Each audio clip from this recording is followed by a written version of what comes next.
کہ انڈیا جیت گیا. بسم اللہ الرحمن الرحیم. جی بالکل آپ نے طوطے کی جانب صحیح اشارہ کیا کہ یہ جو فعال بد اور فعال نیک جو نکالا جاتا ہے اس کا تعلق اسی سے. یہی وجہ ہے کہ عربی میں بھی اس کے لیے تطیر کا لفظ آیا ہے. اچھا ٹھیک ہے جی, یعنی فعال نکالنا, اس کے لیے مادہ جو ہے وہی تیر ہی کا ہے.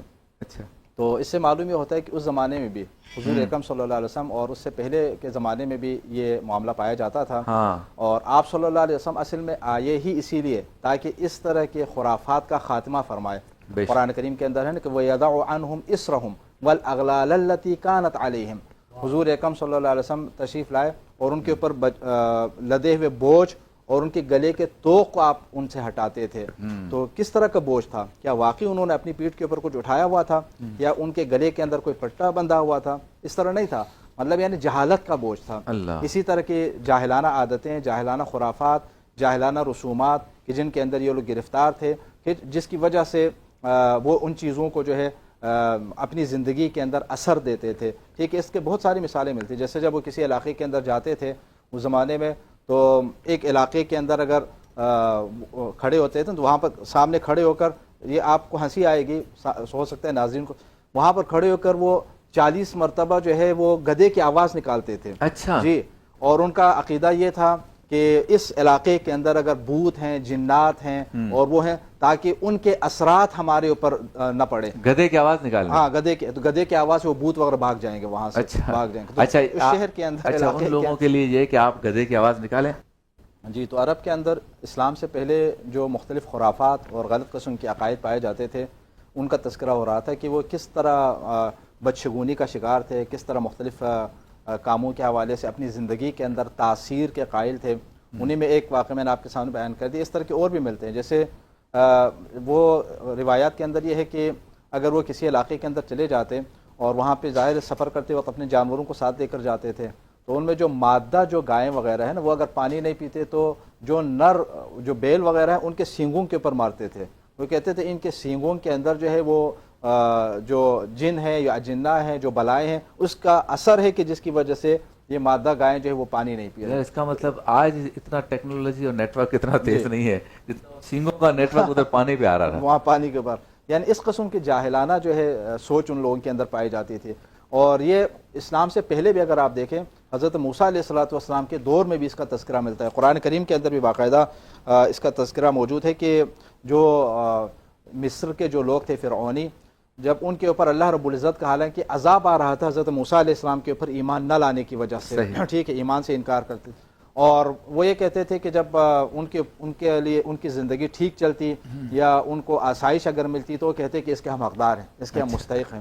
لیکن اس کے بعد اگر انہیں پریشانی لاحق ہو جاتی, ان کے اوپر زندگی تنگ ہو جاتی, مشکلات اگر پیش آ جاتی, اللہ رب العزت کی جانب سے نشانیاں ظاہر ہونا ہو جاتی, تو یہ کہتے تھے کہ یہ جو ہے حضرت موسیٰ علیہ السلام اور آپ کے جو جانثار ساتھی ہیں ان کی وجہ سے, ان کی بدشگونی کا نتیجہ ہے. وہ اس کو جناب موسیٰ علیہ الصلوۃ والسلام کے کھاتے میں ڈالتے تھے کہ وہ یہاں پر ہیں اور وہ الگ عقیدہ رکھتے ہیں, تو ان کا اثر ہمارے اوپر ہو رہا ہے. اچھا, یہ پامس کو جو ہم ہاتھ جاتے ہیں اس کے بارے میں آپ علم تو بہرحال یہ ہے ایک ہے نہیں, اس کے حوالے سے دیکھیں اصل میں روایات کے اندر اگر آپ دیکھ لیں نا تو خیر اور بد دونوں کے حوالے سے ملتا ہے کہ جس طرح مفتی صاحب بھی صحیح وہ روایت کے مطابق بیان کر رہے تھے نا کہ فعال بد آپ اپنی زندگی کے اندر نہ لیں کبھی بھی. ٹھیک ہے, خیر کے حوالے سے کہا گیا کہ خیر کا اثر وہ کر لیں, آپ خیر کے اوپر آپ جو ہے وہ اپنی زندگی کے مسائل کو حمل کر لیں.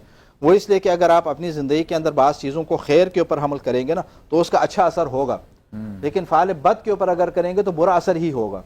اچھا, اس کا جو سبب ہے, اس کا سبب اصل میں یہ ہے کہ روانی طور پر یعنی نفسیاتی طور پر انسان کے اوپر اثر ہوتا ہے. انسان نے یہ سمجھ لیا کہ میری فرض کر لیں کہ میرے ہاتھوں کی لکیروں کا یہ اثر میری زندگی کے اوپر پڑے گا. اچھا ڈاکٹر صاحب یہ بتائیے کہ خواتین میں توہم پرستی بہت زیادہ عروج پر ہے آج کل کے ماحول میں ہم آ جائیں تو کیا ترغیب دیں گے؟ یہ بڑھنے کی وجہ ڈرامے ہیں, فلمیں ہیں, ہارر موویز ہیں, یا انگریزی موویز آج کل چونکہ نیٹ فلکس عام ہو گیا ہے تو اس وجہ سے اس کی طرف بھی لوگوں کا یا خواتین کا دھیان زیادہ ہے, اور فوراً ایکسیپٹنس کی بھی جو حص ہے نا وہ خواتین میں زیادہ ہے, تو کیا کہیں گے سوال؟ دیکھیں اس کا تعلق آپ کے اعتقاد آپ کی فکر، آپ کی سوچ اور ذہنی کیفیت کے اوپر ہے ہاں کہ جو شخص جتنا ذہنی طور پر، فکری طور پر کمزور ہوگا وہ اس طرح کی چیزوں سے جلدی متاثر ہوگا. ہاں. ٹھیک ہے، کبھی یہ خواتین میں آپ کو زیادہ نظر آئے گا، کبھی کبھی بعض مردوں میں خواتین سے بھی زیادہ آپ کو یہ نظر آ جائے گا. ٹھیک ہے، کیونکہ ان کے اندر فکری کمی ہے. کیونکہ ان چیزوں میں اصل میں اللہ رب العزت کے اوپر ہمیں توکل کرنا چاہیے. ہم مختلف چیزوں کے اثرات کو اپنی زندگی کے اندر قبول کر لیتے ہیں، ٹھیک ہے، جن سے روکا گیا ہے. میں ایک روایت آپ کے سامنے پیش کر دوں جس میں حضور اکرم صلی اللہ علیہ وسلم نے ارشاد فرمایا کہ ثلاث لا یسلم منها احد، 3 چیزیں ایسی ہیں کہ جن سے کوئی بچ نہیں سکتا، کوئی اس سے سالم نہیں. ان میں سے ایک فرمایا الطیرہ، ایک یہی فال، ٹھیک ہے، اور والحسد والظن، اور دوسرا حسد ہے اور ظن ہے. جب آپ نے یہ فرمایا کہ ان تینوں سے کوئی بچ نہیں سکتا تو ایک شخص نے سوال کیا کہ یا رسول اللہ پھر کیا کیا جائے، پھر کیا کر سکتے ہیں ہم ان کے مقابلے میں، کہ یہ مسائل تو پیش آ جاتے ہیں. تو اس موقع پر آپ نے ارشاد فرمایا کہ جب کوئی فعال بد تمہارے سامنے اگر پیش آ جائے تو اس کی پرواہ نہ کرو. ٹھیک ہے، تمہارے ذہن میں یہ خیال آ رہا ہے کہ آج میرے ساتھ، میں نے گھر سے باہر نکلتے ہی جیسے میری نگاہ جو ہے کوے کے اوپر پڑ گئی، تو اب میرا پتہ نہیں پورا دن برا گزرے گا. تم اس کی پرواہ ہی نہ کرو، اچھا گزرے گا تمہارا دن. تو اس کے بعد کیا ہے، یہ جو فعال بد آپ نے لیا تھا نا، اس کا کوئی اثر آپ کے اوپر نہیں ہوگا. اچھا، دوسرا ہے کہ حسد، کسی کے ساتھ حسد ہو جاتا ہے، دل کے اندر کبھی کبھی پیدا ہو جاتا ہے، تو اس کے اوپر عملی رد عمل آپ نہ دکھائیں. حسد کے اوپر یہ ہے نا کہ آپ اس کا تذکرہ پھر کسی کے سامنے کر دیں، اس کی برائیاں شروع کر دیں، اس کی غیبت شروع، یعنی عملی طور پر آپ اس کے اوپر کوئی اثر نہ دکھائیں، کوئی ریئیکشن نہ دکھائیں. اور تیسرا یہ تھا کہ ظن، بدگمانی. ٹھیک ہے، بدگمانی. اچھا، میں زے والا ظن اہمیت سمجھا. نہ دیں. جی، زے والا ظن سمجھا میں. زے والا ظن ہے، زوئے والا. زے والا ظن کہ اسلام جو ہے بدگمانی سے ویسے بھی منع کرتا ہے.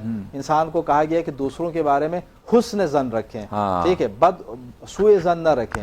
تو اس میں یہ چیز بھی ہے. ٹھیک ہے، تو بہت سارے اس کا نقصان ہمیں خود اٹھانا پڑتا ہے. عام طور پر یہ ہوتا ہے نا کہ ہم بدگمانی کی وجہ سے ہماری اپنی زندگی کے روٹین جو ہے وہ خراب ہو جاتے ہیں، ہمارا اپنا اٹھنا بیٹھنا جو ہے وہ ایک خراب ہو شخص کے جاتا ساتھ ہے. آپ کام کر رہے ہو، جی. ایک بدگمانی کا شائبہ آ گیا تو پھر آپ اس کے ساتھ کام کیسے کرو گے؟ سارا ڈسٹربنس ہو گیا. ایسا ہی. اور آپ گھر سے نکل رہے ہیں ایک اہم کام کی خاطر، اور فلاں چیز کے اوپر آپ کی نظر پڑ گئی، آپ دوبارہ واپس آ رہے ہیں. بعض دوبارہ واپس آ جاتے ہیں، پھر دوبارہ گھر سے باہر نکلتے ہیں. اچھا، پھر دوسروں کو بتانے میں بھی شرماتے ہیں کیونکہ غلطی تو کر دی ہے.